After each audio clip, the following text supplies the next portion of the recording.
네, 여러분 안녕하세요. 위원됐습니다. 자, 이번 시간에는 우리가 대시보드를 만드는 과정 중에 긴 여정이 될 것 같은데요. 각각의 좀 필요한 요소들이 있습니다. 대시보드를 구성을 할 때 피벗 테이블도 필요하고 차트도 필요하고 조건부 서식을 가지고 조금 더 해당되는 내용을 직관적으로 시각화 시켜야 되는 여러 가지 내용들이 있어서 그 첫 번째 작업 중에 하나 차트에 대한 부분을 가지고 좀 정리를 해야 될 것 같습니다. 그래서 아주 연속적인 과정 중에 일부가 될 것 같고요. 이 과정을 통해서 우리가 표라든가 아니면 차트를 가지고 우리가 시각화에 대한 요소를 만들 때 각각의 기능에 대한 해당되는 기능들 있죠. 그 부분 한번 점검하면서 전체적인 한번 그림을 한번 그려보는 시간을 가져보도록 하겠습니다. 자, 그러면 각설하고요. 자, 지금 보시는 것처럼 데이터 구조는 지금 보시는 내용처럼 표로 만들었고요.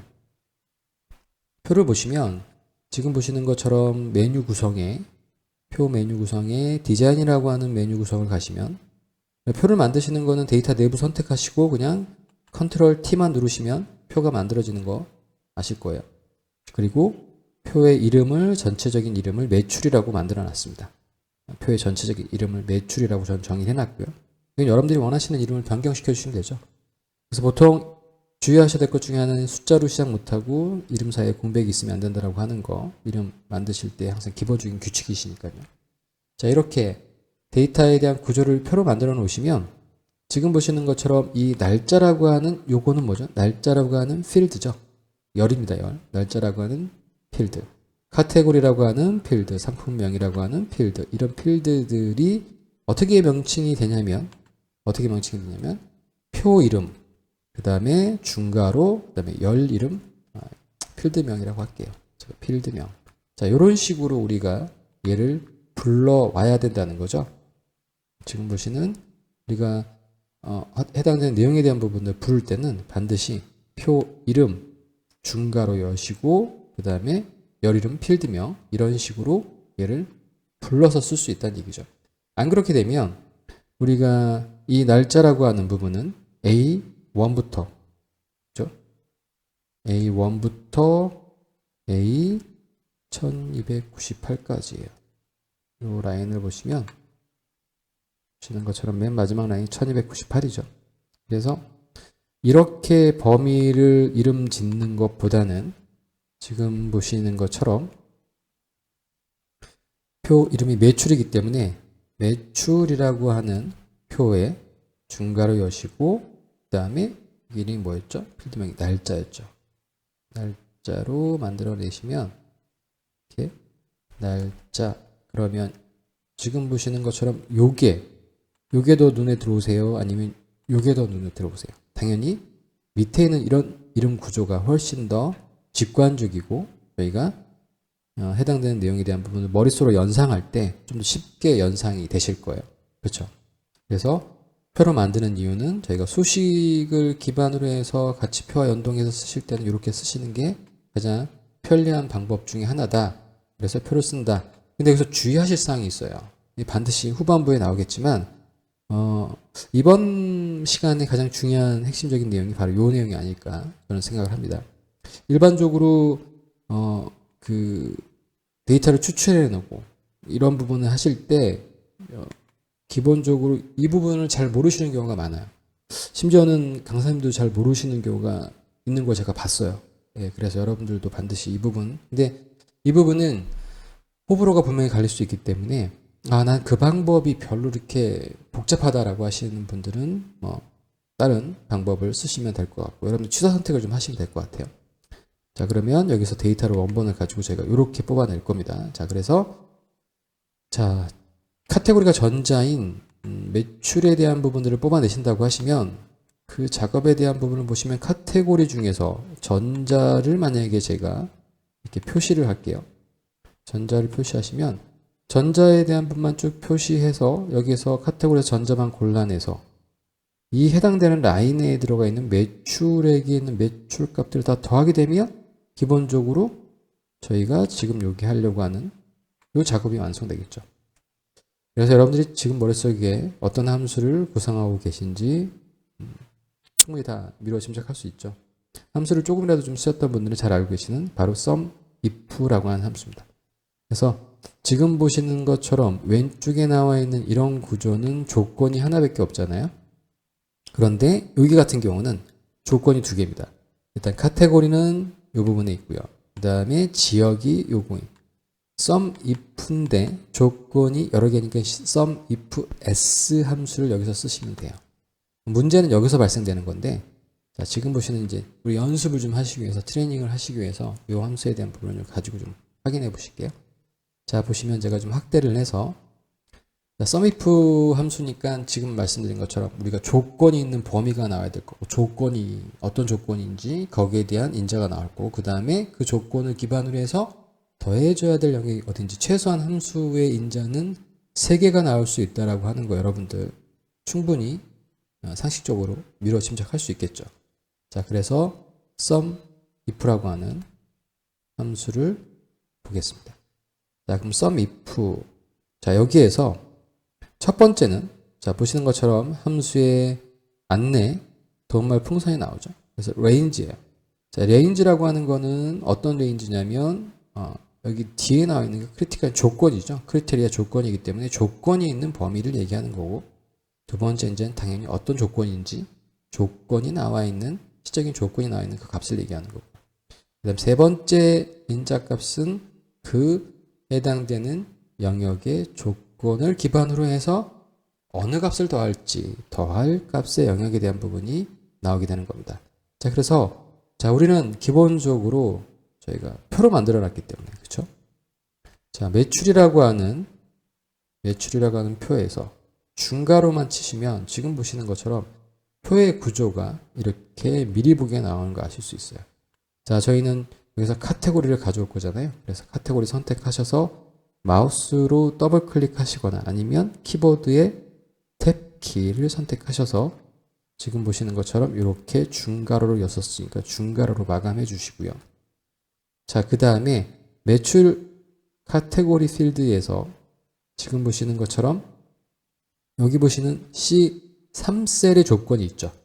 자, 지금 보시는 이렇게 기본적으로 데이터가 입력되는 부분에 대해서 이 부분이 침범이 돼서 앞부분을 선택할 수 없을 경우 여러분들이 그냥 기본적으로 해당되는 내용에 대한 부분들을 바로 선택하셔서 입력하셔서 찍으셔도 되고요. 아니면 처음부터 왼쪽이나 오른쪽에 해당되는 내용이 있다라고 하시면 정렬에 대한 부분들을 그 상황에 맞게 왼쪽 정렬이나 오른쪽 정렬을 하셔서 해당되는 영역이 침범되지 않게끔 하셔서 작성하시면 돼요. 일단 지금 같은 경우는 셀렉트가 되기 때문에 큰 문제는 없습니다. 자, 이렇게 해서 매출 카테고리 그 범위에서 조건은 뭐냐면 C3셀에 들어있는 값을 기반으로 해서 그 다음에 더해줘야 될 부분은 바로 매출이라고 하는 표에, 그죠? 매출액이라고 하는 이 부분이겠죠. 요거에 해당되는 값을 다 더하시면 됩니다.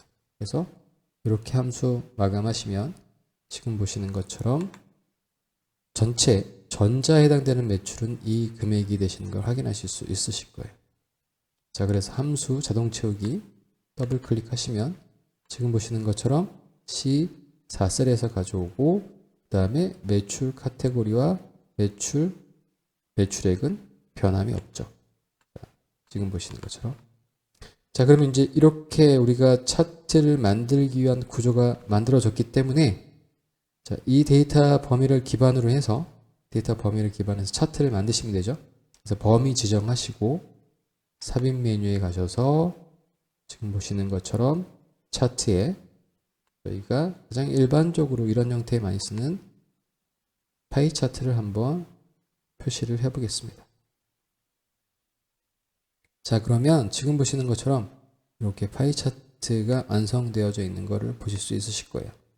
뭐 차차 천천히 하나하나씩 말씀드리겠지만 일반적으로 차트에 대한 부분을 보시면 차트의 메뉴는 디자인과 서식이라고 하는 두 가지의 항목이 나오는 걸 확인하실 수 있으실 거예요. 자, 보시면은 차트는 디자인에 관련된 부분에서 우리가 일반적으로 어떤 형태로 그냥 만들어질 건지를 지금 보시는 것처럼 해당되는 차트 스타일을 선택을 하시면 해당되는 내용들에 대한 부분들이 간단하게 나오게 될 거고요. 그 다음에 이제 먼저 스타일을 선택을 하셨으면 기본적으로 레이아웃을 통해서 보여줘야 될 해당되는 레이아웃들을 여러분들이 미리 보기를 통해서 선택을 하시면 어떤 레이아웃을 표현해 줘야 될지에 대한 부분들이 나오는 걸 확인하실 수 있으실 거예요. 그렇죠? 그래서 여러분들이 원하시는 걸 선택하시면 되고요. 자, 그 다음에 해당되는 내용에 대한 부분에 구조에서 추가적으로 필요한 요소가 있다라고 하시면 여기 보시는 차트 요소 추가에서 각각의 차트별로 활성화될 수 있는 해당되는 내용들이 각각 차트별로 나오시는 걸 확인하실 수 있으실 거예요. 그래서 파이 차트 같은 경우는 추세선이나 음의 양선 이런 것들이 활성화될 수 없기 때문에 해당되는 기능은 활성화되지 않고 지금 보시는 것처럼 데이터 레이블, 범례 이 정도만 지금 표시되는 걸 확인하실 수 있으실 겁니다. 자, 그래서 데이터 범례에 대한 부분은 저는 바깥쪽 끝에다가 표시를 해서 지금 보시는 것처럼 데이터 범례까지 확인되는 거 확인하실 수 있으실 거고요. 각각의 개체에 대한 부분들은 차트 창 표시에서 개별 개체를 선택하셔서도 변경이 가능하시기 때문에 매출에 대한 부분 선택하시고 제목이죠. 카테고리별 매출이라고 제목을 좀 바꿔보고요. 자, 그 다음에 지금 보시는 것처럼 데이터 레이블 값에 대한 부분들이 나와져 있는 거 확인하실 수 있으실 거예요. 자, 이 내용에 대한 부분들에 대한 변경이 필요하다라고 하시면 자, 오른쪽 마우스를 클릭하시고 보시는 데이터 레이블 서식이라고 하는 부분을 클릭해서 보시면 자, 지금 보시는 것처럼 데이터 레이블에 관련된 서식이 활성화되는 걸 보실 수 있으실 거예요. 자, 여기에서 저는 값만 나와져 있는데 기본적으로 백분율까지 같이 표시를 하게 되시면 우리가 굳이 계산을 하지 않고서도 값과 전체 총합에 대한 비율이죠. 그렇기 때문에 전자 같은 경우는 전체 매출의 47%를 차지하고 있고요. 그 매출의 실적인 금액은 앞에 나와 있는 이 금액이 되는 걸 확인하실 수 있으실 겁니다. 자, 이렇게 가장 간단하게 우리가 차트를 만드는 방법. 자, 먼저 함수로 집계를 해서 우리가 원하는 형태의 데이터 구조를 만들어내고 이 원하는 데이터의 구조라고 하는 거는 차트를 만들기 위한 구조죠. 해당되는 차트에 대한 내용에 따라서 어떤 차트를 만들어낼 것인가에 대한 부분을 가지고 저희가 해당되는 차트를 선택하시면 그 구조에 맞는 데이터를 여러분들이 추출해 내셔야 되는데 가장 일반적인 함수에 대한 부분 저희는 SUMIF를 지금 보신 거고요. SUMIF로 데이터 원본에서 이제 간단하게 데이터 원본이 또 표로 되어 있었죠. 그래서 가독성이 좀 좋게 매출이라고 하는 카테고리열 또는 매출이라고 하는 매출액 이렇게 여러분들이 표와 그 다음에 함수와 차트를 활용하시는 게 가장 일반적인 루틴이라고 보시면 될 것 같아요. 자, 지금 보시면 이렇게 해서 가장 간단한 형태의 차트를 완성시키는 걸 보셨습니다. 자, 그러면 지금 보시는 것처럼 이런 데이터 구조 아까도 말씀드렸지만 보시는 것처럼 이런 데이터 구조에서 해당되는 내용에 대한 부분을 저희가 함수로 뽑아내시려고 하시면 여기는 SUMIF S를 쓰셔야 되는데 자, 여기서 이제 문제점이 발생이 되세요. 우리가 표를 가지고 해당되는 내용을 만들 때 여기서부터 문제점이 발생되게 됩니다. 자, 이 부분은 또 길어질 수 있기 때문에 자, 여기서 끊고요. 전 다음 시간에 이 부분에서의 표를 가지고 활용하실 때의 문제점, 어떤 문제점이 있는지 그리고 그것에 대한 해결 방법은 여러분들이 참고하셔서 나는 그러면 이 방법이 좋다. 아니다. 나는 그냥 이 방법을 쓰겠다. 여러분들이 취사 선택을 하시면 되실 것 같습니다. 다음 시간에 해당되는 이 내용 가지고 계속해서 여러분들 찾아뵙도록 하겠습니다. 감사합니다.